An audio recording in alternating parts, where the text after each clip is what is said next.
નમસ્કાર વિદ્યાર્થી મિત્રો, આપણે યામ ભૂમિતિ પ્રકરણની અંદર હેતુલક્ષી પ્રશ્નોત્તર કે જે આપણા પેપરની અંદર સૌથી મહત્વનો ગણાવી શકાય, આ હેતુલક્ષી પ્રશ્નોત્તર છે એની આપણે ચર્ચા કરતા હતા. તો એમાં આપણે વિકલ્પો, ખરા ખોટા, ખાલી જગ્યા અને એક બે વાક્યના જવાબ આટલાનો સમાવેશ થાય છે, જેમાં આપણે વિકલ્પ છેલ્લે લાસ્ટમાં 4 જેવા વિકલ્પો કરેલા હતા. ત્યાંથી આપણે આપણો સેશન આગળ વધારીએ અને 1 માર્કનો આ સેશન છે એ ખૂબ જ અગત્યનો છે, એટલે જેટલી વધારે પ્રેક્ટિસ થાય એટલી વધારે પ્રેક્ટિસ આ વિભાગની કરવી, કારણ કે દરેક ચેપ્ટરની અંદરથી આપણે ફરજિયાત MCQ પૂછેલા હોય છે. અને એના માટે મેં તમને ગુજરાત ગવર્મેન્ટની એક બુક પણ સજેસ્ટ કરેલી હતી, એક્ઝેમ્પલર. તો આ છે એ ડાઉનલોડ તમે કરી શકશો, જે આપણી ટેક્સ્ટ બુક વેબસાઇટ પર અવેલેબલ છે. એની અંદર તમને આનું કવર પેજ પણ ત્યાં PDF સ્વરૂપે આખું જોવા મળશે. તો એ ડાઉનલોડ કરી લેવી, જેથી કરીને આપણને ખબર પડે કે બોર્ડમાં NCERT આપણા માટે નવું છે, તો બોર્ડની અંદર કેવી રીતે NCERT પદ્ધતિ મુજબ પ્રશ્નો પૂછાય છે. તો અહીંયા આગળ MCQ માં વધીએ. તો 5મા નંબરનો MCQ આપણે આ રીતે હતો કંઈક, બિંદુઓ A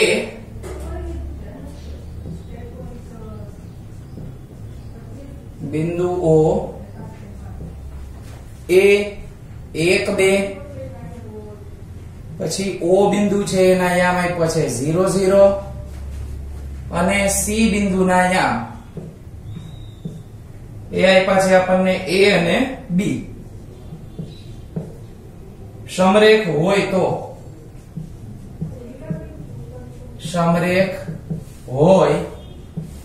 તો ખાલી જગ્યા, એના ઓપ્શન આપણને આપેલા છે, આપણે લખી લઈએ. તો ઓપ્શનમાં આપણને આપ્યું છે એવી રીતે કે A બરાબર B થશે,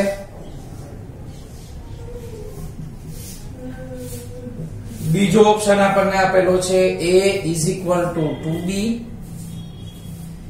ત્રીજો ઓપ્શન છે 2A = B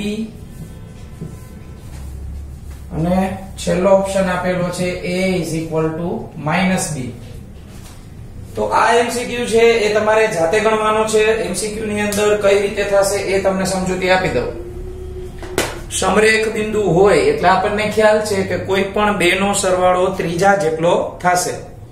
તો અંતર સૂત્રની મદદથી તમારે AO નો સ્ક્વેર મેળવવાનો, પછી OC નો સ્ક્વેર મેળવવાનો અને AC નો સ્ક્વેર મેળવવાનો.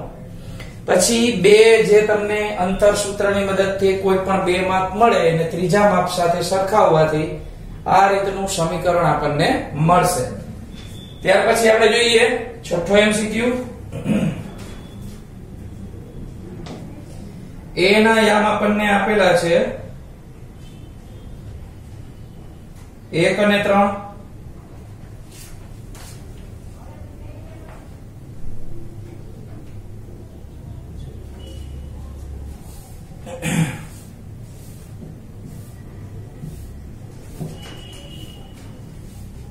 અને B ના યામ આપ્યા છે 4 અને 6 ને જોડતા રેખાખંડનું 2:1 ના ગુણોત્તરમાં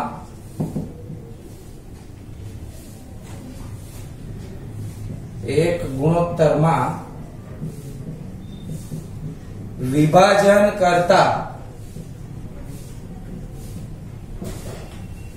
બિંદુ P ના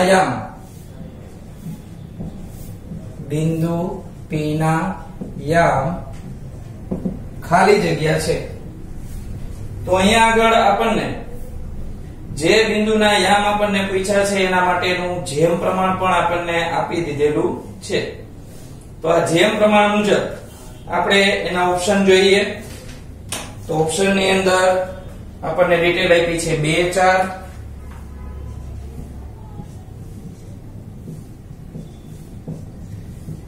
2 બીજો ઓપ્શન આપેલો છે આપણને 3 5, ત્રીજો ઓપ્શન આપેલો છે 4 અને 2,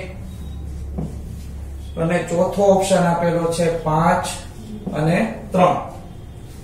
તો અહીંયા આગળ તમારે જે આમાં ડિટેલ લખવાની થશે એની અંદર ચેક કરીએ તો સૌથી પહેલા તમારે વિભાજન સૂત્ર લેવું પડશે. ખાલી ટૂંકી માહિતી જ આપું છું, આની જેમ આ પણ તમને આવડે એવો છે એટલે જાતે કરશો. તો a ની અંદર તમને 1 અને 3 આપવામાં આવ્યા છે, તો એને આપણે x1 અને y1 કહી દેવાના. b ના યામ આપણને આપ્યા છે 4 અને 6, તો એ આપણા માટે બનશે x2 અને y2. 2:1 આપણને આપ્યા છે એટલે એ સૂત્ર p સાથેનું થશે. આપણે તો a ગણતરથી આપણે કરીએ આગળ, તો a p અને p b, તો 2:1 જેને આપણે m1/m2 આ રીતે કહી શકીએ. તો આ દાખલો પણ તમે જાતે કરી શકશો, સૂત્ર પણ આપણને યાદ જ હશે એટલે સૂત્રની અંદર ડિટેલ અહીં વધારાની લખી નથી.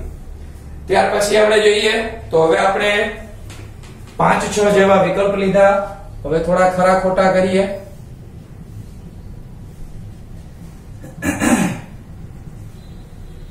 તમને અહીંયા આગળ જે આપવામાં આવે છે એ વસ્તુ માત્ર હાઇલાઇટ પૂરતી છે, એટલે ખાલી થોડી ઘણી જ હું આપીશ. વધારે વસ્તુ તમારે જો પ્રેક્ટિસ માટે જોતી હોય તો પ્રેક્ટિસ વર્ક, અને મેં જે બુક તમને નામ આપ્યું એની અંદર ઘણી બધી વસ્તુઓમાં પ્રેક્ટિસ માટે આપેલી છે.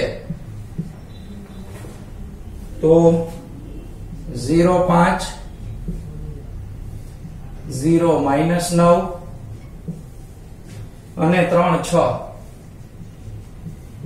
અને 3 6 એ સમરેખ બિંદુઓ છે. સમરેખ બિંદુઓ છે. તો અહીંયા આગળ આપણે આનો ઉકેલ લખીએ, કારણ કે આ ખરા ખોટાની વિગત છે. વિધાન સાચું છે કે ખોટું ડાયરેક્ટ લખવાથી આપણને માર્ક મળશે નહીં. તમારે એની ગણતરી નીચે દર્શાવવી પડશે, કારણ કે આપણી સૂચના એ રીતની હશે કે નીચેનું વિધાન ખરું છે કે ખોટું તે કારણ સહિત જણાવો. એટલા માટે ખાસ યાદ રાખવું. ઘણાને એવું હોય કે આપણને નથી આવડતું, તો ચાલો કંઈક સાચું હશે ને કાંઈક ખોટું હશે, આપણે નિશાની કરીને આવતા રહેશું તો માર્ક મળવાનો નથી. તો અહીંયા આગળ આની ગણતરી માટે આપણે એક સમરેખ બિંદુ વાળી વિગત અહીંયા પણ આપેલી હતી, તો આની ટૂંકી ગણતરી આપણે જોઈ લઈ. તો a ના યામ આપણને આપેલા છે, આના બધાને ધારણા કરી લઈએ કે a માટે 0.5 રાખી દઈએ, b માટે આપણે 0 અને -9 રાખીએ, અને આને c નામ આપી દઈએ 3 અને 6. તો પેલું આપણું અંતર સૂત્ર જે છે એમાં ab ના સ્ક્વેર નો સમાવેશ કરશું. તો x1 - x2 નો સ્ક્વેર એટલે 0 - 0 નો સ્ક્વેર પ્લસ 5 - -9 નો સ્ક્વેર. તો 0 ના સ્ક્વેર ને તો કઈ લખો નહીં, તો ખાલી 0 લખી શકાય. અહીંયા 5 અને 9 છે એ પ્લસ થઈ જશે એટલે એ બની જશે 14, અને 14 નો સ્ક્વેર આપણે કરીએ તો મળશે 196. 196 છે એને અત્યારે એમનેમ રાખીએ, બાજુમાં એનું વર્ગમૂળ પણ આપણે લખી લઈએ કે 14 મળશે. બીજું આપણે BC નો સ્ક્વેર અંતર સૂત્રની મદદથી મેળવી લઈએ. x1 - x2 નો સ્ક્વેર એટલે 0 - 3 નો સ્ક્વેર પ્લસ -9 - 6 નો સ્ક્વેર. -3 નો સ્ક્વેર આપણે અહીંયા આગળ કરશું, 9 ને 6 -15 થઈ જશે, એનો સ્ક્વેર કરશું. અહીંયા 9 અને અહીંયા 225. સરવાળો આપણે કરીએ તો 225 માં 9 નાખીએ આપણે, તો એડ કરતા આપણને 234 મળશે.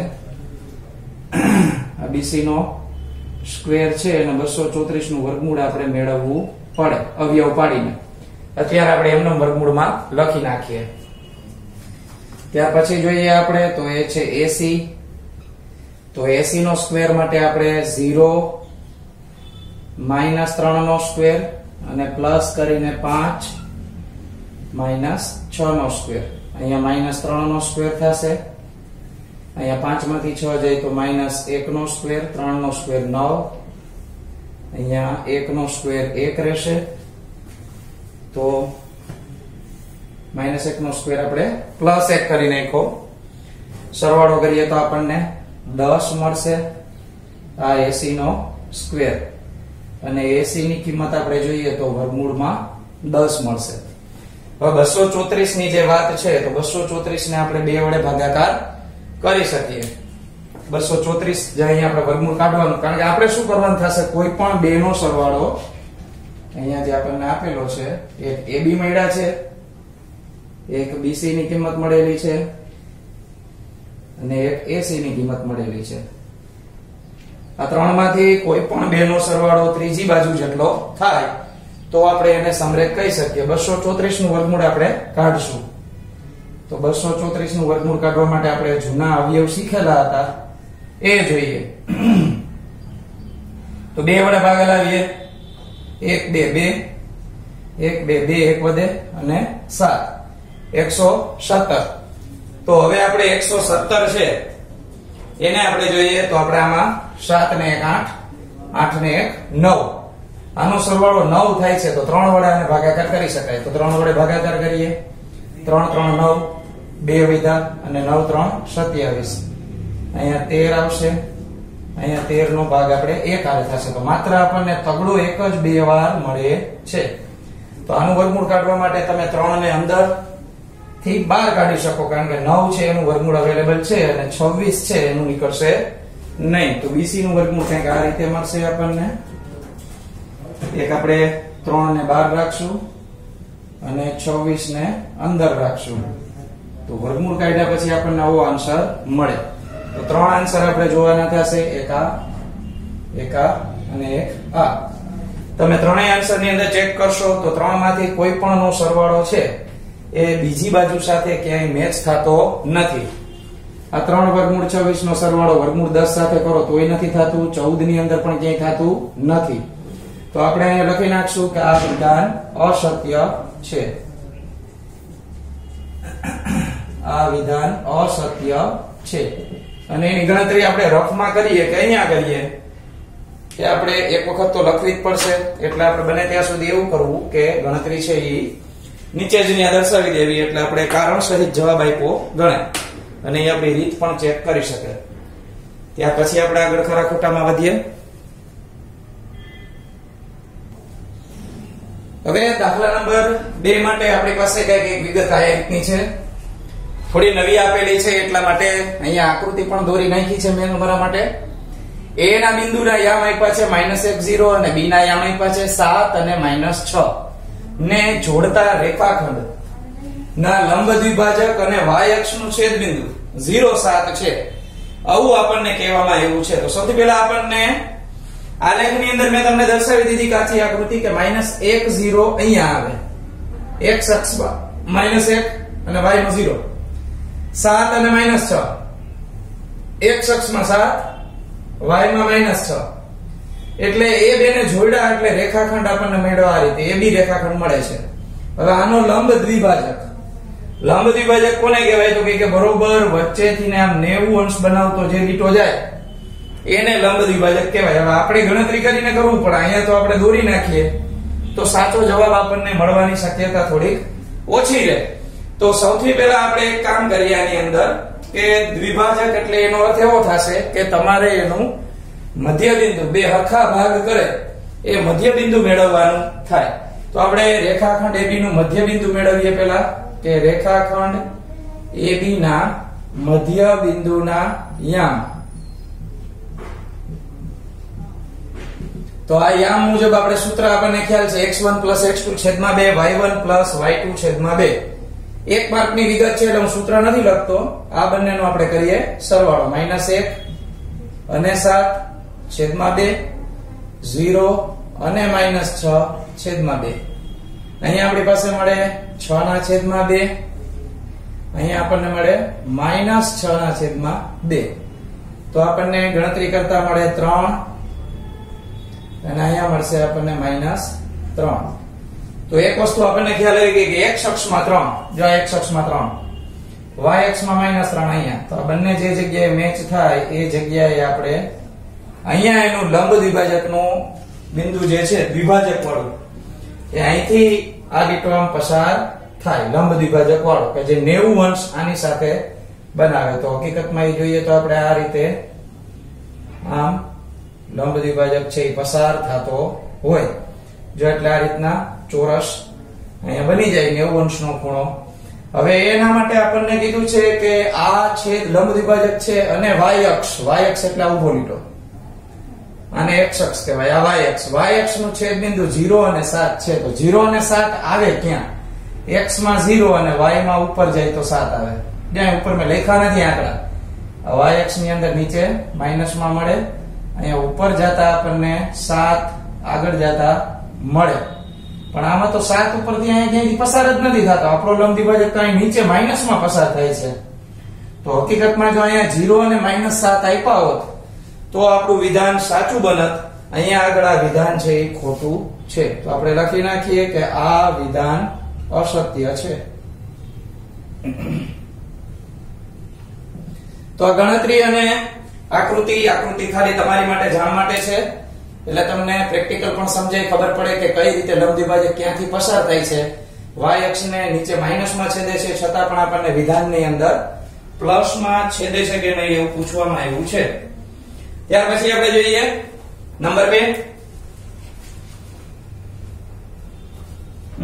ત્યાર પછી નંબર 3 બીજો તો આપણે કયો તો બિંદુ P -2 4, બિંદુ P -2 અને 4 એ 6 સેમી ત્રિજ્યા અને C 3 5 કેન્દ્ર હોય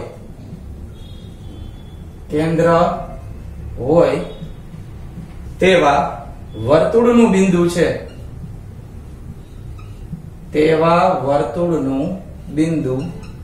છે. જો એવી રીતે ટ્વિસ્ટ કરીને પૂછેલા હશે પ્રશ્નો કે જેથી કરીને આપણને પહેલા તો એ પ્રશ્નની સમજૂતીમાં જો કઈ ખબર નહીં પડે તો ઉકેલમાં તો કઈ ખબર પડવાની નથી. એટલે બિંદુ P -2 4 એ 6 સેમી ત્રિજ્યા અને 3 5 કેન્દ્ર હોય. એટલે પેલા કઈ કેન્દ્ર હોય એટલે વર્તુળની વાત થઈ છે. તો વર્તુળની અંદર આપણને જેટલી ડિટેલ આપી હોય ને એ પેલા આપણે લખીએ કે કેન્દ્ર છે એના યામ આપણને આપ્યા છે C 3 5. આને C બિંદુ નામ આપી દઈએ અને આ 3 5 આ રીતે કરીએ. 6 સેમી ત્રિજ્યા છે એનો અર્થ એમ થાય કે અહીંથી અહીં સુધીનો લીટો આપણે જે કરીએ, આ જે માપ આપણને આપેલું છે એ છે 6 સેન્ટીમીટર. બીજી વસ્તુ કીધું P બિંદુ છે એ વર્તુળ ઉપરનું બિંદુ. તો P બિંદુ અહીંયા આપેલું હોય તો જ વર્તુળની ઉપર આવેલું ગણાય. તો આ P બિંદુ છે એના યામ આપણે લખી નાખીએ -2 અને 4. તો આ વસ્તુ યોગ્ય છે કે નહીં ચેક કરવું હોય તો આપણે એક જ વસ્તુ કરી શકીએ કે C થી P નું અંતર માપી લેવાય, સ્કેલ થી નહીં.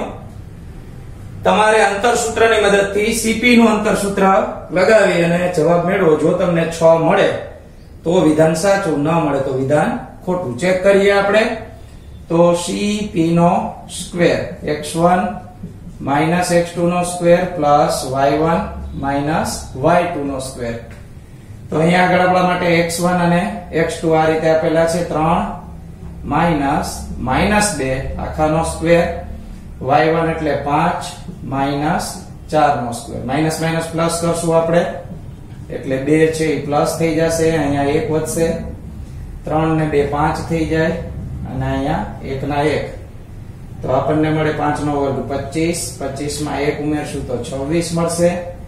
26 નું વર્ગમૂળ કાઢો તો કોઈ પણ ભોગે 26 નું વર્ગમૂળ નીકળશે નહીં. અને એ લોકોએ તો અંદર 36 નું વર્ગમૂળ કાઢી 6 આપી દીધા છે. અહીંયા 36 આવે તો તમારો મેળ પડે, બાકી અહીંયા આગળ થવાનું નથી. તો આ વિધાન પણ આપણા માટે અસત્ય છે. તો લખી નાખીએ વિધાન અસત્ય છે. એની ગણતરી પણ આપણે અહીંયા લખેલી જ છે. તો ખરા ખોટા આપણે આટલા કરીએ. હજી ઘણા બધા ખરા ખોટાઓ આમાં તો થઈ શકે, પણ વધારાની પ્રેક્ટિસ મેં તમને જેમ વાત કરી એવી રીતે તમે પ્રેક્ટિસ વર્ક અથવા તો બીજા પ્રકાશન ઘણા બધા અવેલેબલ છે, એમાંથી તમે કરી શકો. ખરા ખોટા પછી આપણે થોડા VSQ લઈ લઈ, ટૂંક જવાબી પ્રશ્નો. તો થોડી વધારાની ડિટેલ તમને અહીંયા આપેલી છે. અતિ ટૂંક જવાબી પ્રશ્નમાં આપણે ત્રણેક પ્રશ્ન એવા ગોઈતા છે કે જેની અંદર વધારે પ્રમાણમાં તમારે થોડું જાણવા જેવું હોય. તો અહીંયા આગળ આપણને પેલા આપેલું છે બિંદુ P x y બિંદુઓ A 3 4 અને B K 6 ને જોડતા રેખાખંડનું મધ્ય બિંદુ હોય તથા x y - 10 બરાબર 0 હોય તો K શોધો. તો આગળ આ આપણે વિગતને સોલ્વ કરીએ કઈ રીતે થશે. P બિંદુ છે એ આપણું મધ્ય બિંદુ છે, તો આપણે લખીએ કે AB ના મધ્ય બિંદુ P ના યામ x1 + x2 છેદમાં 2 y1 + y2 છેદમાં 2. P ના યામ આપણને આપેલા છે x અને y, જે આપણે અહીંયા લખી નાખીએ. x1 x2 આપણે જોઈએ તો 3 +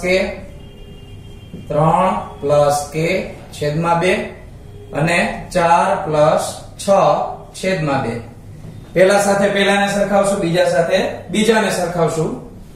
તો એના માટે આપણે x બરાબર 3 + k છેદમાં 2 અને બીજી વિગત આપણને મળશે y બરાબર 4 ને 6 10 થઈ જશે, 10 ના છેદમાં 2 એટલે y બરાબર આપણને મળશે 5. y ની કિંમત તો આપણને મળી ગઈ. અહીંયા 2 ને અહીંયા ઉપર લઈ લઈ તો 2x બરાબર 3 + k. હવે એક વિગત તમને એવી પણ આપેલી છે કે x + y - 10 બરાબર 0.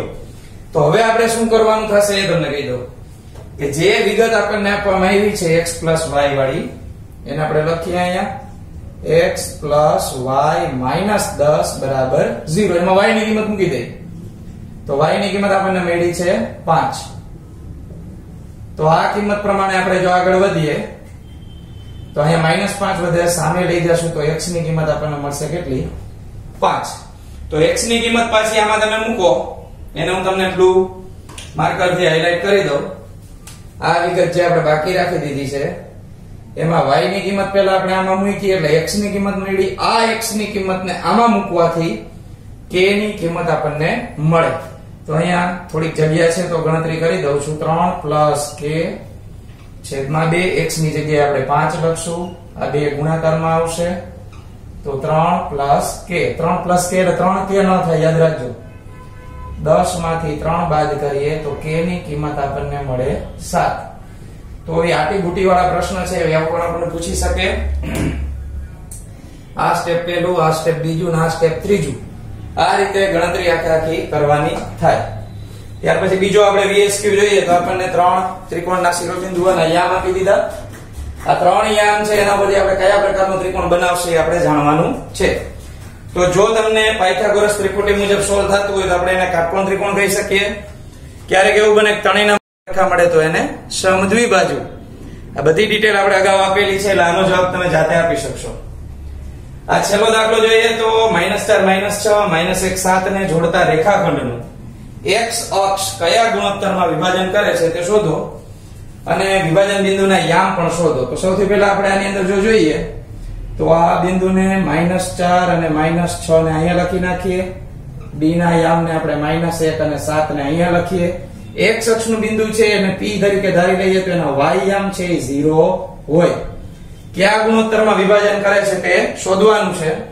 તો તમે વિભાજન સૂત્ર લખશો. આની જેમ જ તમારે પહેલા સાથે પહેલાને, બીજા સાથે બીજાને સરખાવવાથી તમને x ની કિંમત મળી જાય. આ x ની કિંમત બીજા પદમાં મૂકશો y ના યામ સાથે એટલે તમને વિભાજન બિંદુના યામ પણ પૂરેપૂરા મળી જાય. તો આ રીતે સંપૂર્ણ ચેપ્ટર છે એની અંદરથી બધી જ વસ્તુ આપણે આવરી લીધી. વધારાની વિગતો છે તમે પ્રેક્ટિસ માટે કરી શકો.